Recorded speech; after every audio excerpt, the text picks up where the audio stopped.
सबैजनालाई नमस्कार।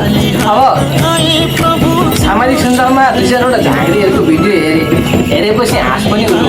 उहाँहरूले के गर्नुभयो भने पल्लो कोठामा एकजना उहाँहरूको आफन्तै राखेको छ। अनि तिम्रो बुढोले फोन गर अनि उताबाट भन्छ गरे गुरु पूजा गरेर कति दिन थियो त गुरु आज 22-21 दिन भयो भन भने।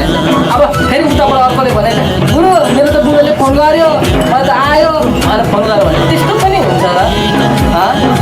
वास्तवमा कसले कति कार्य गर्छ भनेर तपाईँको औकात देखिसक्यो, तपाईँले गरेको विधि देखिसक्यो। किनभने तपाईँहरूकोमा गरेको व्यक्ति भक्तजन मेरोमा आएर उहाँ गएर रुइरहेछ भनेपछि तपाईँहरूले त भिडियो हालेको के अर्थ त? वास्तवमा त्यो त अर्थ त भएन नि त। अनि यताबाट फोन गरेर चाहिँ एउटाले भनेछ गुरु मेरो त बुढो आयो आज पूजा गरेको यति दिन थियो भनेछ। उताबाट कति दिन भयो त आज पूजा गरेको भनेर झाँक्रीले भनेछ। उताबाट गुरु आज यति दिन भएको थियो तपाईँ पक्का मोहनीको राजै हो त? राजै हो गुरु तपाईँ त साथ हो भनेछ। इला त्यस्तालाई त मुलाहरू र तरिका हो त्यो। सेटिङ गरेर आफैले भनेछ हाँस उठ्दो क्या।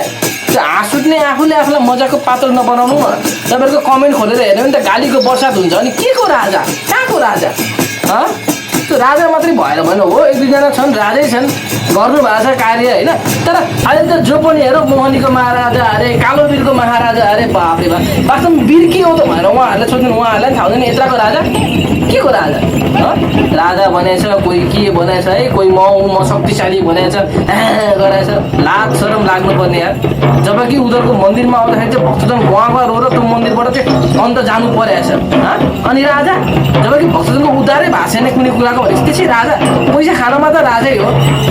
भक्तजनको पैसा त यसरी खाना त 1 नम्बरको राजा माहिर हो, मुसाफिर हो तपाईँहरू त नि एकदम त्यो कुरामा चाहिँ राजा हो। तर कार्यमा त नि जिरो छैन राजा।